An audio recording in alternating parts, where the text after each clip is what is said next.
ऐनक बनी और वो आराम से पढ़ा। तो उसको भी लगा मैं भी पढ़ने वाला ऐनक बनवा लूँ, तो पढ़ने वाला ऐनक बनवा लिया। और जब ऐनक लगाई अखबार पढ़ न पाया, क्योंकि पढ़ाई नहीं था। तो जब ये अक्षर तक बिना पढ़े अक्षर नहीं देख सकते क्या लिखा है। अब हम यहाँ आए हैं, कभी कभी अंग्रेजी का अखबार देखते हैं तो कुछ अक्षर पढ़ लेते हैं, तो अर्थ इनसे पूछते हैं जिनके यहाँ ठहरे हैं कि इसका क्या अर्थ है। ठीक है। और एक कहानी और विचित्र है।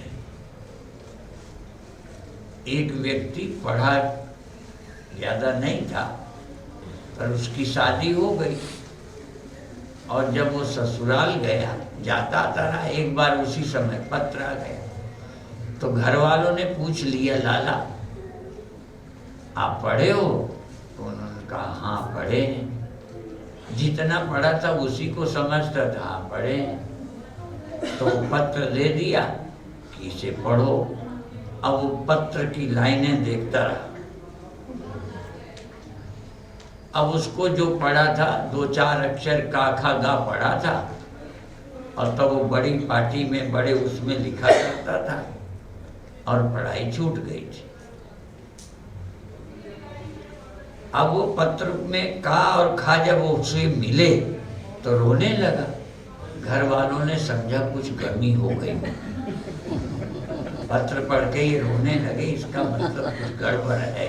घर वाले भी रोने लगे, फिर पूछने लगे आखिर बताओ क्या है। बहुत जब पूछा तो उन्होंने अपना बताया कि जब हम पढ़ते थे तब ये काखा इतने बड़े थे, बड़े बड़े थे। अब पता नहीं इनको टीवी हो गई है क्या हो गया है, ये तो बहुत कमजोर हो गए। अब ये देखिए, आकार कितना बड़ा हो, जो लिखा है वो तो वही है, अर्थ वही है, पर हमारी समझ, तो हम भगवान के विषय में भी सुन रखा है, कुछ कर रखा है, और ढूंढने निकल पड़ते हैं। सबसे ज्यादा सुलभ है भगवान, सबसे ज्यादा सुलभ सबको परमात्मा है। किसी को पत्नी मिले ना मिले, ऐसा हो सकता है बहुतेरों को पत्नी नहीं मिली जन्म में, और बिना पत्नी के शादी के मर गए। कई कहीं के राजा महाराजा नहीं बन पाए, मर गए। कई और चीजें पाए बिना चले गए। सबको नहीं मिलती, चाहने पर भी नहीं मिलती। अभी अभी ज्योतिर्मयानंद ये कहते थे जो चाहते हो पा लेते हो, पर फिर ये भी कह दिया किसी सीमा तक, सब कुछ न भी सही। तो संसार में जो चाहते हो सब आपके मन का नहीं होता। आप शरीर को मैं मानते हो, प्यार करते हो और बचाना चाहते हो, ठीक है ना। बीमार तक बेचारा बचाता है। अभी सुना रहे थे ना, तो हम दवा खाते हैं। अभी कह रहे थे इसके लिए क्या नहीं किया, पत्नी के लिए उतना न किया होगा, पति के लिए न किया होगा, घर के लिए न किया होगा, कड़वी दवा खानी पड़ी तो खा ली। किसके लिए? इसके लिए, बचाने के लिए। चीर फाड़ करवाई, माने इससे इतना प्यार है कि इसके लिए जाने क्या क्या किया, फिर भी ये बहुत बेईमान है। बिना उसके रियायत के छोड़कर चला, छोड़ गया। तो हमारे मन की कहाँ हो पाती, और सब कुछ को हम प्यार भी करें तब भी हमारे अधिकार में नहीं है इसको रखना। और जो हमें कभी नहीं छोड़ता, जो कभी नहीं छोड़ता, उसे हम प्यार नहीं कर रहे। इसलिए मीरा ने ये किया था, मीरा ने सोचा ऐसे वर को क्या भरूं जो जन्मे और मरी जाए, ऐसे वर को भरूंगी जैसे चुड़लो अमर हो जाए। हमने जिसको पसंद किया वो सब मरने वाले और भी देह और सदा न रहने वाली इंद्रियां ये भी कमजोर हो जाती और वैसे भी छोड़ देती है। ये इंद्रियां हमें स्वप्न में छोड़ देती हैं, चलो हम नई बना लेते हैं। स्वप्न में हम नया देह गढ़ लेते हैं। आप भी नंबर 2 की ईश्वर हो, गढ़ लेते हो। स्वप्न में देह बना लिया, स्वप्न में इंद्रियां बना ली, स्वप्न में संसार खड़ा कर लिया। यद्यपि योजनाबद्ध तुम नहीं अभी खड़ा कर पाते, खड़ा हो जाता है, पर चाहो तो जो चाहो वो खड़ा कर सकते हो यदि आपका चिंतन हो। इसलिए ध्यान में और क्या होता है, जैसे स्वप्नों में सब खड़ा हो जाता है, ऐसे ही ध्यान में चाहो भगवान खड़ा कर। आप अभ्यास नहीं करते, कर सकते हो, पर ये ध्यान रखना भगवान 2 तरह के हैं। दर्शन करने वाले, दर्शन जिनके कर सकते हो, पूजा कर सकते हो, भक्ति कर सकते हो। मंदिर के भी भगवान पूजनीय है, ये ध्यान रखना, खंडन नहीं है। इसीलिए पूजा के गुरुदेव भी हैं। दर्शन करो, पूजा कर लो। और पूजा के लिए आपको जरूरी नहीं है कि बड़े ज्ञानी हो तभी बने। पूजा के लिए गुरु ढूंढना है तो किसी को बना लो, दर्शन करो, पूजा करो, आनंद लो, फर्क समझ लें। ऐसे ही पूजा के भगवान मंदिर में है, पूजा करिए, आरती करिए, और कितनी दुनिया कर रही है। पर यदि यही पर्याप्त है तो फिर सत्संग की क्या जरूरत। मंदिर तो रोज जाते ही हो। कई माताओं की शिकायत भी है, यहाँ नहीं भारत में, कि हमारे पति अच्छे बहुत हैं, बहुत अच्छे हैं, और मंदिर भी जाते हैं, पर संतों को नहीं मानते। अब कोई बात है तो हम उनको तो यही कहते हैं, ना मानने दो, अच्छे हैं, ये बहुत है। मंदिर जाते हैं, बहुत अच्छा है। और अर्जुन भगवान के सामने है, अर्जुन के सामने भगवान है, भगवान कृष्ण। तो गीता की क्या जरूरत। दिखने वाले भगवान अर्जुन के सामने है। पहले चलो नहीं माना, दोस्त समझते थे, वो भी श्लोक सुना दो। सखेति मत्वा, अर्जुन के सखा थे कृष्ण। सखेति मत्वा प्रसभम यदुक्तम, हे कृष्ण हे यादव हे सखेति, अजानता महिमानम कवेदम मया प्रमादात प्रणय। मैं पहले आपको एक दोस्त समझता था, और नाम लेकर हे यादव, जाति का, जाति कहकर ऐसे कह के बुलाता था, नाम लेके बुलाता था, हे कृष्ण, नाम लेके बुलाना। इसीलिए कई जगह भारत में अपने पति का नाम माताएं नहीं लेती, क्योंकि नाम लेना थोड़ा, इसीलिए कई बार हमारे लिए भी स्वामी जी महाराज, गुरुदेव, हर बार नाम नहीं लेते, कहीं कहीं सूचना में लेना पड़ता है, नहीं लेते। पर मैं आपका नाम लेता रहा, दोस्त समझता रहा, मुझे क्षमा करो, मैं आपकी महिमा नहीं जानता था। फिर गुरु माना, और जब विराट दिखाया तब भगवान माना। विराट स्वरूप दिखाया तब ये समझ में आया कि आप तो भगवान हैं। पर विराट स्वरूप के दर्शन के बाद गीता पूरी नहीं हुई। इतने चमत्कार दिखाए, बड़े प्रभावित हो गए अर्जुन, फिर भी गीता चलती। अर्थात दिखने वाला भगवान दिख भी जाए, एक जगह दिखने वाला भगवान दिख जाए, सब जगह रहने वाला भगवान वही है जो सहज नहीं मिलता, बिना गुरु के नहीं मिलता, बिना सत्संग के नहीं मिलता। अभी आप तो मंदिर जाते हो, अर्जुन को तो आप भगवान कृष्ण की प्रतिमा मंदिर में लगाए हो। खूब सोच लेना, मैं ऐसे नहीं बोलता और कमरे में चुपचाप नहीं बताता कि सबको मत बताना। तुम तो मंदिर में रखे भगवान की पूजा करते हो। अर्जुन के सामने तो साक्षात कृष्ण थे, तब भी गीता सुननी पड़ी, सुनानी पड़ी। विराट दिखाने के बाद, विराट स्वरूप दिखाने के बाद भी गीता आगे चली। अर्थात उपदेश की जगह भगवान भी नहीं ले सकते।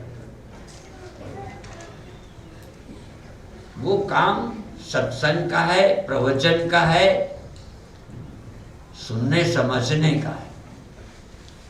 और सुखदेव सामने, सुखदेव के होने से भी काम नहीं बनता, कथा सुनानी पड़ी।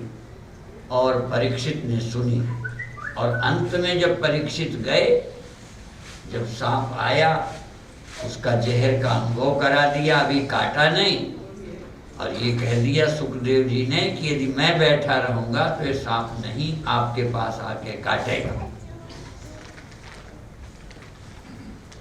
अब क्या, तो परीक्षित ने कह दिया अब आप जाइए, आपने मेरे संशयों का नाश कर दिया, जो आपका काम था पूरा हो गया, आपने मेरा अज्ञान देहाभिमान का नाश कर दिया, मुझे ब्रह्म में स्थित कर दिया, अब आप जाओ, काटने दो सांप।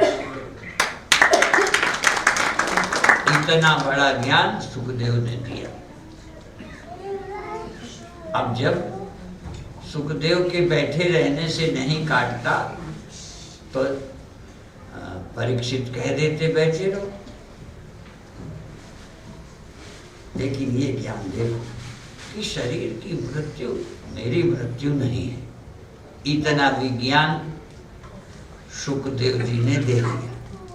और यही विज्ञान, कितने भक्तों की बात कहें, ये कथा सुनी होगी जटायु की। सीता की रक्षा के लिए रावण से युद्ध किया, भुजाएं चोंच मारता रहा रावण। ये उस संघर्ष में जटायु घायल हुआ पक्षी भगवान राम को मिला, सारी कथा भी बताई। अब भगवान राम की गोद में भगवान कहते हैं कहो तुम्हारे शरीर को और स्थायी कर दूं, ठीक कर दूं। लोग कहते हैं ये कर दोगे, बाद में तो मरूंगा। यदि ठीक भी कर दोगे तो बाद में मरूंगा, और पता नहीं तब कहाँ मरूं।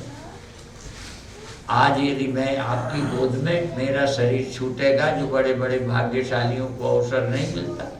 अर्थात मृत्यु होना प्रकृति का, जैसे अभी सुन रहे थे ना, मृत्यु होना समय की बात है, ये प्रकृति का नियम है, उसको राम भी नहीं बचाएंगे। इसलिए कैसे मृत्यु हो ये चुनाव हम कर सकते। क्या स्मरण करते हुए शरीर छोड़ें? हम भी बाबा बने, घर बार छोड़ा, तो अभी तो हमें बुढ़ापे ने भी नहीं छोड़ा, बीमारियों ने भी नहीं छोड़ा, ठीक है, और मौत भी नहीं छोड़ेगी। इसलिए समय तो सबको।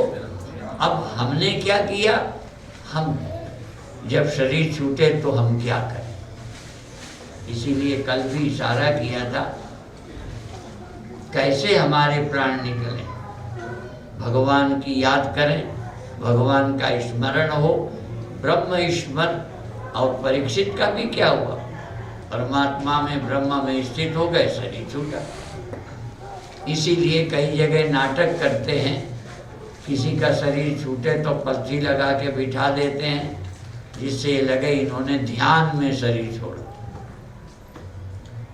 यदि मृत्यु का अवसर हो, हमें मौका मिले, तो क्या ध्यान करते हुए शरीर छोड़ने को हम तैयार हैं?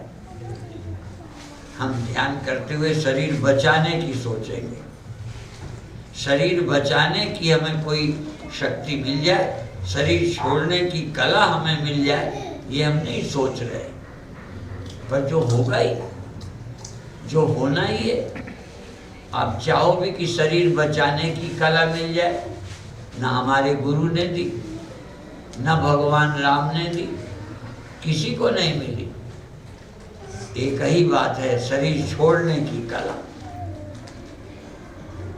जीने की कला सीखो, शरीर छोड़ने की। जिए तो कैसे जिए? जिए तो जैसे कमल का फूल, कमल का पत्ता पानी में रहता है। यदि रहना सीखना है तो कमल पत्ते की तरह, और जाना है तो ज्यों की त्यों धर दीनी चदरिया, ये देह छोड़ दें। जैसे हम इतने के लिए आए थे वापस जा रहे हैं, अपने घर जा रहे हैं। तो आप कहाँ से आए? को हम ये श्लोक कहकर विषय पूरा करें। को हम कथम केन कुतः समुद्गतो यास्यामि चेता को शरीर संशय।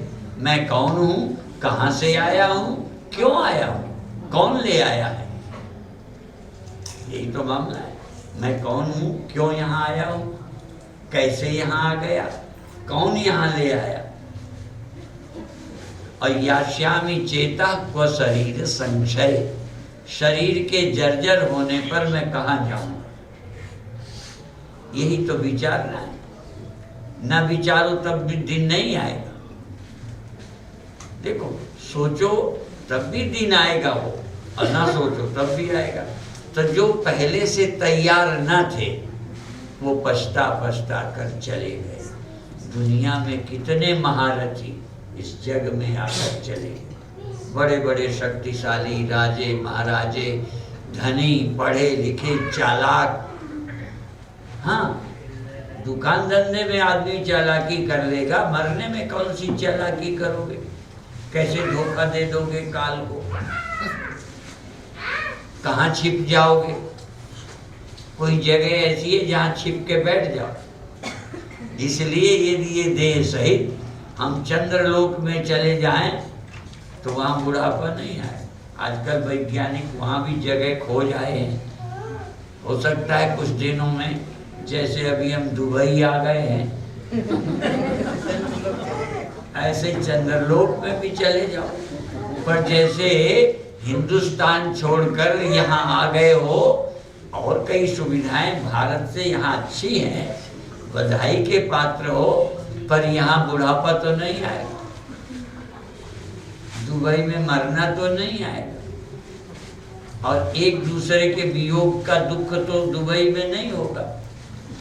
और यदि हम दुबई के बजाय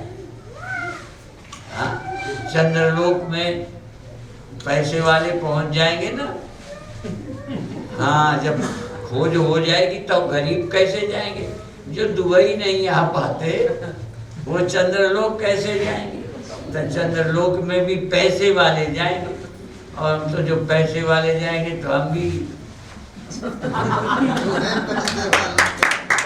उनके पीछे चंद्रलोक तक आ जाएंगे।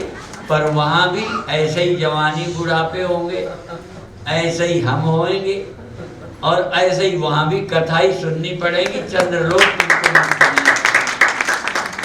यदि मुक्त होना है, अभय होना है, निश्चिंत होना है, तो एक ही है कथा, सत्संग। इसलिए ये कितने बार सुना है, सुतदारा और लक्ष्मी। क्योंकि जब दोहा सुनाएंगे तो लगता है ये सुन चुके। हम दोहा नहीं सुना रहे, हम भाव सुना रहे। सुतदारा और लक्ष्मी पापी के भी हो जाएगी, लेकिन संत समागम हरि कथा तुलसी दुर्लभ तो। संतों का मिलना और ये कथा, ये बहुत जरूरी है। इसलिए हमें कोई बात नहीं, चंद्रलोक में जाने लगोगे ना तो हम भी पीछे आएंगे, पीछा हम भी छोड़ने वाले नहीं। हाँ? ठीक है। कई बार कहते हैं आप जरूर आओ, ये कहते हैं ना जिनके घर ठहरे हुए। ठीक है, तो ये ना बुलाएं तो क्या हम ना आएंगे? अरे भाई, धोबी का काम जो है वो ऐसी जगह नहीं रहता जहाँ नंगे रहते हैं। नग्न क्षपणे देखे, नग्न क्षपण के देखे देशे रजका क्यों करे। जहाँ नंगे लोग रहते हो, कपड़ा न पहनते हो, वहाँ धोबी क्या करेगा? धोबी तो वहाँ रहेगा जहाँ चाय की दुकान कहाँ लोग खोलते हैं? बस अड्डे पर, रेलवे, जहाँ बिकती है। तो हम लोग भी जहाँ हमारा माल बिकेगा और जहाँ जहाँ देहधारी रहेंगे वहाँ वहाँ हमारी कथा बिकेगी। इसलिए जहाँ समस्याएं हैं तहाँ इसकी जरूरत है। और अभी बड़ी तप की बात सुना रहे थे, बहुत अच्छी। तप क्या है? बहुत सुना है। तो एक शरीर का तप है, एक मानसिक तप। शरीर का तप है सर्दी में, गर्मी में, हर परिस्थिति में रहना तप है। लेकिन जहाँ मान अपमान है, लाभ हानि है, मेरा तेरा है, दिमाग में ऐसी चोट मारने वाले लोग हैं, हाँ, इस मन को तपस्वी बनाना। मन तपस्वी बन जाए। शरीर से ज्यादा महत्व है मन के तप का। कई शरीर के तपस्वी धूप में मरने वाले, सर्दी झेल लेने वाले, बिना कपड़े के रहने वाले, और यदि यही तपस्या है तो गधों से ज्यादा तपस्वी है। जंगल में रहते हैं, घास चर के जीते हैं। ऐसे ही तमाम जीव जंतु हैं जिनकी जिंदगी जंगलों में बीत गई। तृण वगैरह घास चर के जीवन, इधर उधर का पानी पीते हैं सर्दी गर्मी में। तो ये तप तो बड़ा तप वो है, मन में परिस्थितियाँ आए और मन के कष्टों को जो झेल लेता है वो बड़ा तपस्वी। और जानते हो, इसके लिए